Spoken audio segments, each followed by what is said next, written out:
तो मोदी जी प्रधानमंत्री बने। आप बताओ, आपका प्रधानमंत्री पद का प्रत्याशी कौन? उधर नरेंद्र मोदी हैं ही, इधर पे जनता बेवकूफ़ नहीं बनेगी। जैसे उधर पे यादव में अखिलेश यादव हैं और मायावती जी हों तो उनमें भयंकर लड़ाई होगी। इससे सीधे सीधे तो फिर यही होगा ना कि मोदी जी को दिया जाए वोट। जब तक जो है महागठबंधन का कोई उम्मीदवार सामने नहीं आएगा, इससे लगेगा कि जो है ये ही प्रधानमंत्री बनेगा, तब तक जो है आदमी तो एक ही पार्टी के लिए जो है। आप देख ही रहे हैं, सपा बसपा तो कहीं मेरे ख्याल से तो मुझे तो कहीं चुनाव लड़ते हुए दिख नहीं रही है। तो बीजेपी जो है एक साफ सुथरी छवि वाली पार्टी है, इसलिए जो है मोदी जी की विजय निश्चित है।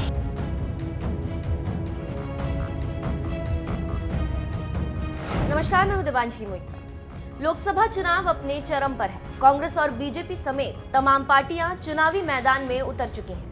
लेकिन एक तरफ बीजेपी जहां मोदी को पीएम के चेहरे के रूप में आगे कर चुनावी रण में उतरी है, तो वहीं कांग्रेस अभी ये तय नहीं कर सकी है कि क्या राहुल गांधी पार्टी की ओर से पीएम चेहरा होंगे। उधर यूपी में भी सपा बसपा ने गठबंधन तो कर लिया है, लेकिन पीएम के नाम पर अखिलेश और मायावती दोनों ने चुप्पी साधे रखी है। अगर गठबंधन की सरकार बनी तो कैसी सरकार बनेगी, सुन लो भैया। सोमवार को बहन जी प्रधानमंत्री होंगी, मंगलवार को अखिलेश जी होंगे, बुधवार को ममता दीदी होगी, गुरुवार को शरद पवार जी होंगे, शुक्रवार को देवगौड़ा जी होंगे, शनिवार को स्टालिन बन जाएंगे, रविवार को देश छुट्टी पर चला जाएगा। बीजेपी अध्यक्ष अमित शाह इसी मुद्दे पर विरोधी पार्टियों पर निशाना भी साध चुके हैं।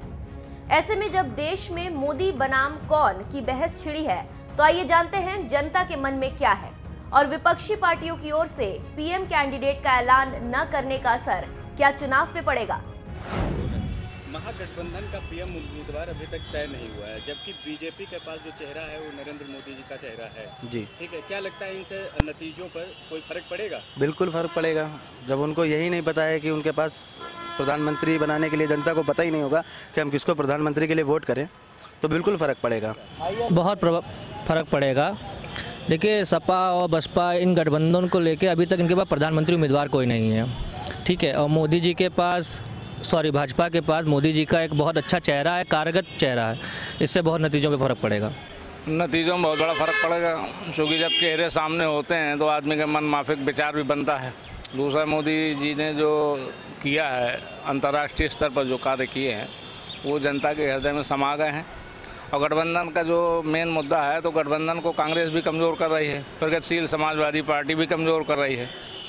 तो जिस स्थिति में लोग सोच रहे हैं कि गठबंधन सफल होगा, वो स्थिति मुश्किल लग रही है। बिल्कुल पड़ेगा। एक हमें मालूम है कोई नेता जो है इस समय काम कर रहा है, अच्छा काम कर रहा है, और एक पार्टी है जो है, और जहाँ मेल जुल का सरकार होगा वहाँ पे तो जब आप घर का गार्जियन ही नहीं समझ में आएगा आपको जो है, तो किसको आप देश दोगे जो है।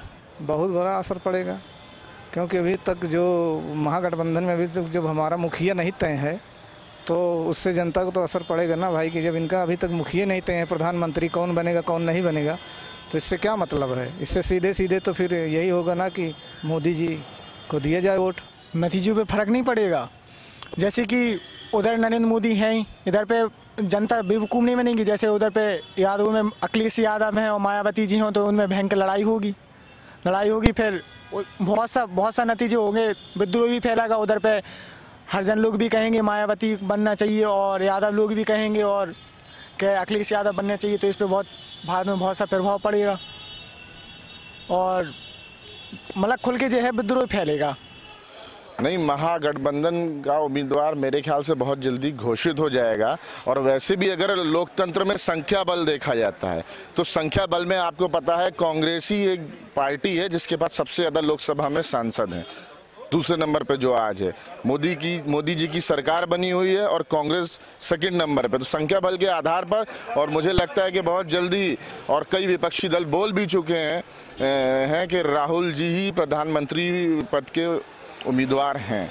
तो तो इसलिए इसमें कोई शक नहीं है, कोई वो नहीं है, क्लियर है, क्योंकि हमारे पास संख्या बल भी है और राहुल जी जितनी मेहनत कर रहे हैं और देश भर में जाके जिस तरह से चुनाव का प्रचार प्रसार कर रहे हैं और मोदी सरकार की जो बेरोजगार और आम गरीबों के खिलाफ की जो नीतियां उनको जन जन तक पहुंचा रहे हैं, और जैसा कि अभी उन्होंने 72,000 के लिए बोला है, तो गरीबों के लिए कांग्रेस सोच रही है। मोदी जी तो अंबानी जी और अडानी जी के लिए सोच रहे हैं, इसलिए वही पीएम पद के उम्मीदवार क्या आप देखिएगा वही 2019 में पीएम बनेंगे। देखिए, कांग्रेस पार्टी एक ऐसी पार्टी है, सबसे पुरानी पार्टी है, एक संवैधानिक पार्टी है। प्रधानमंत्री पद का दावेदार या उम्मीदवार तब चुना जाता है जब लोकसभा चुनाव हो जाते हैं। जो सबसे बड़ा दल होता है उस दल के जो लोकसभा सदस्य होंगे वो चुनेंगे कि प्रधानमंत्री कौन बनेगा। प्रधानमंत्री का चुनाव हमारे देश में नहीं होता है। हमारे देश में जो चुनाव होता है लोकसभा सदस्यों का चुनाव होता है और लोकसभा सदस्य चुनते हैं कि प्रधानमंत्री कौन बनेगा। ये तो एक भूमाफिया जैसे लोग होते हैं कि ये हमारा है, ये आपका है। और रही बात कांग्रेस पार्टी की, तो कांग्रेस पार्टी की तरफ से जो प्रधानमंत्री पद के उम्मीदवार है, प्रधानमंत्री घोषित होंगे, वो माननीय राहुल गांधी जी हैं जो कि प्रधानमंत्री बनने वाले हैं। 100% फर्क पड़ेगा इसमें। ये राजनीतिक महामिलावट है और बीजेपी जो है एक साफ सुथरी छवि वाली पार्टी है, इसलिए जो है मोदी जी की विजय निश्चित है। और बसपा का जो गठबंधन हुआ है, अभी तक इन दोनों लोगों में कोई खुल के नहीं आया कि प्रधानमंत्री पद का उम्मीदवार कौन होगा, जिससे जनता को पता होना चाहिए। देखिए, सपा और बसपा आज एक समझ लीजिए चुंबक कभी एक हो ही नहीं सकते। ये एक गठबंधन इसलिए तैयार किया गया है कि कहीं ना कहीं वो शक्तियाँ दिखा रहे हैं कि हमारे पास कुछ है, मगर आने वाले चुनाव में 2019 का जो चुनाव आने वाला है 20 दिन बाद, तो उसमें इनके नतीजे खुद दिख जाएंगे किसके पास क्या पावर है और क्या जनता किसको समर्थन करेगी। नहीं, अखिलेश का तो प्रधानमंत्री बनना वैसे भी तय नहीं। अखिलेश अगर सपोर्ट करेंगे तो मुलायम सिंह जी नेताजी को करेंगे। कल अगर इन लोगों की सीटें संसद में पहुँचती हैं ज़्यादा तो वो करेंगे नेताजी को सपोर्ट। मायावती निश्चित तौर पर उनके हृदय में ये कि मुझे एक बार भारत के प्रधानमंत्री बनना चाहिए। तो नेताजी कह चुके हैं कि हम इस रेस में नहीं हैं। नेताजी कह तो रहे हैं, लेकिन नेताजी क्या क्या कहते हैं और क्या क्या कब बदल जाते हैं ये तो हर आदमी जानता है, कब क्या कहें कब बदल जाएं। लेकिन प्रधानमंत्री बनने की इच्छा तो नेताजी की अभी की नहीं, जब से राजनीति में तब से। तो बहुत बड़ा फ़र्क पड़ेगा, क्योंकि जो जनता है, जैसे जो सपा के कार्यकर्ता हैं या जो बसपा के कार्यकर्ता हैं, उन लोगों को खुद ही ये चीज़ नहीं समझ में आएगी वो किसका सपोर्ट करें और किसको जनता वोट करें। नहीं आया तो उसमें हम लोग क्या, जनता क्या बता सकती है, क्योंकि जनता के सामने तो ये चीज़ें ओपन होगी तभी जो है आदमी वोटिंग की तरफ जाएगा। फर्क पड़ेगा चुनाव के कि सामने भी। हाँ, जब तक जो है महागठबंधन का कोई उम्मीदवार सामने नहीं आएगा, इससे लगेगा कि जो है ये ही प्रधानमंत्री बनेगा, तब तक जो है आदमी तो एक ही पार्टी के लिए जो है बीजेपी के लिए। जनता को समझ में आ रहा है ना कि अभी इनका यही नहीं तय हो पाया है कि कौन प्रधानमंत्री बनेगा, तो जाहिर सी बात है कि जनता के बात में एक बात ये आ रही है कि सीधे सीधे बस बीजेपी को वोट किया जाएगा, क्योंकि अभी उनका जो प्रधानमंत्री भी तो तय है, मोदी जी। आप देख ही रहे हैं सपा बसपा तो कहीं मेरे ख्याल से तो मुझे तो कहीं चुनाव लड़ते हुए दिख नहीं रही है, ना कहीं मुझे क्षेत्र में दिख रहे हैं, ना मीडिया में, ना इलेक्ट्रॉनिक मीडिया, ना प्रिंट मीडिया में। और जहां तक रही कि उन दोनों में कौन होगा, तो आप बहन कुमारी मायावती जी को भी जानते हैं, उनका नेचर भी जानते हैं, अखिलेश जी को भी जानते हैं। ठीक है, मायावती जी प्रधानमंत्री बनने का मतलब अधूरा ख्वाब देख रही हैं। लोकसभा में उनका एक भी सांसद नहीं है और उनको प्रधानमंत्री बनना है। और तो और वो चुनाव से भाग रही हैं, वो चुनाव भी नहीं लड़ रही हैं, जैसा कि आप ही लोगों के माध्यम से पता लगा कि वो चुनाव नहीं लड़ रही हैं और उनको बनना पीएम है। ये तो वही बात हो गई ना कि हमें खेत में कोई काम नहीं करना है और हमें बस फसल काटनी है, तो ये तो उसी तरह की बात हो गई है। देखिए, सपा बसपा आप जानते हैं कि क्षेत्रीय पार्टी हैं, ये अपने अपने अस्तित्व की लड़ाई लड़ रहे हैं। ये हर आदमी का अधिकार है कि अपने आप को प्रधानमंत्री का दावेदार बना दे, लेकिन प्रधानमंत्री तो वही बनेगा जिसको विधानमंडल जो लोकसभा सदस्य होंगे, जो लोकसभा का नेता चुना जाएगा वही प्रधानमंत्री होगा। अभी इसमें तो राहुल गांधी भी सम्मिलित होंगे ना। राहुल गांधी और ममता बनर्जी भी सम्मिलित हैं अगर महागठबंधन की बात की जाए तो। लेकिन इसमें सपा और बसपा में जो हुआ है गठबंधन, उसमें कौन सा चेहरा सामने आएगा प्रधानमंत्री पद? मायावती।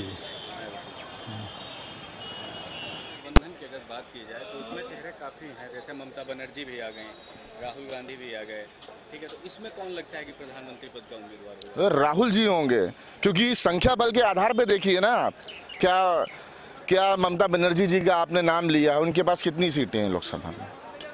आज भी मोदी जी के बाद सबसे बड़ा दल जो है वो कांग्रेस पार्टी ही है, इसीलिए राहुल गांधी जी ही प्रधानमंत्री बनेंगे 2019 में। और आने वाला समय जो उन्होंने ये स्कीम निकाली है, न्याय योजना निकाली है, गरीबों के लिए सोचा है, क्योंकि कांग्रेस जो बोलती है वो करती भी है। आपने देखा ही होगा, अभी 5 राज्यों में चुनाव था, चुनाव में उन्होंने बोला कि हम 10 दिन में कर्जा माफ करेंगे। 3 स्टेट में कांग्रेस की सरकार बनती है, राजस्थान, मध्य प्रदेश, छत्तीसगढ़, 2 दिन में कर्जा माफ होता है। तो कांग्रेस बोलती है वो करती है। भाजपा बोलती है कि 15 लाख चुनावी जुमला था, तो जुमले वाली पार्टी कुछ नहीं कर रही है। कांग्रेस जो बोलती है, राहुल गांधी जी जो बोलते हैं, गरीबों के लिए काम करते भी हैं और चुनावी जुमला नहीं है। ये जुमला भाजपा और अमित शाह जी देते हैं।